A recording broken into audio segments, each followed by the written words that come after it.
où est passé ce garçon têtu, mon chéri? Je lui ai accordé un petit temps de repos et il a osé s'en aller. Je pense qu'il ne le fallait vraiment pas lui accorder ce temps de repos. T'inquiète pas, ma chérie. Je lui réglerai ses comptes dès qu'il rentrera.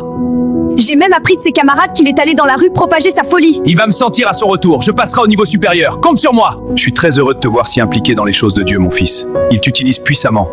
Raconte-moi ce qui se passe, Henri. C'est très difficile à la maison, monsieur. Mes parents m'ont privé de l'école et me soumettent chaque jour aux travaux de force.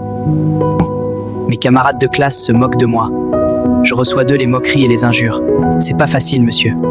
Qu'est-ce qui ne va pas? Ils ont même chassé la ménagère pour faire de moi le ménager de la maison. Oh, je suis désolé. Écoute, mon fils.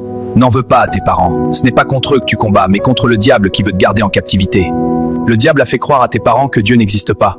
C'est ce qu'il fait croire à la plupart des personnes qui n'ont pas encore reçu Jésus-Christ.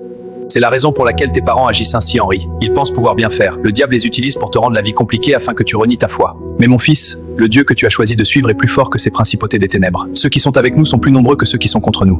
Continuons de garder ta foi en Dieu. Demeure fortifié en lui, mon fils. Le Seigneur te fera du bien au-delà de ton espérance. Tu te souviendras de ce jour, Henri?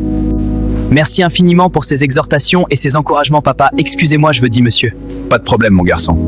Il n'y a pas de problème à m'appeler papa, mon fils. Je vous remercie infiniment pour votre soutien, monsieur. Cela me réconforte grandement. Vous êtes l'expression de l'amour de Dieu auprès de moi. Par vous, il me prouve qu'il m'aime. Bénissons le Seigneur sans cesse, Henri. J'espère que tu as mangé de manière à être très rassasié, mon fils. Je suis très rassasié, papa. Je vous remercie beaucoup. De rien, mon fils. C'était un plaisir. Je te prie de continuer à respecter tes parents comme tu le fais, mon fils. Ils ne savent pas qu'ils agissent mal. Ils pensent faire du bien. Permets au Seigneur de t'utiliser pour les aider à le connaître, Jésus. Je vous promets de toujours honorer mes parents, peu importe ce qu'ils me font, papa. Je les comprends et je prie que Dieu les aide à le connaître.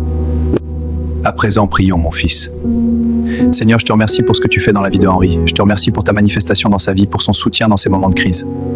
Je te prie de lui permettre de rester accroché à toi, peu importe la tempête et les situations difficiles qu'il traverse sur le chemin de la foi.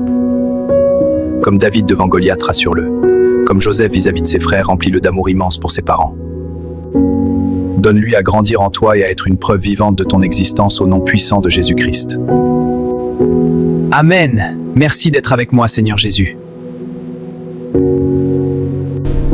Il est temps de rentrer, mon fils.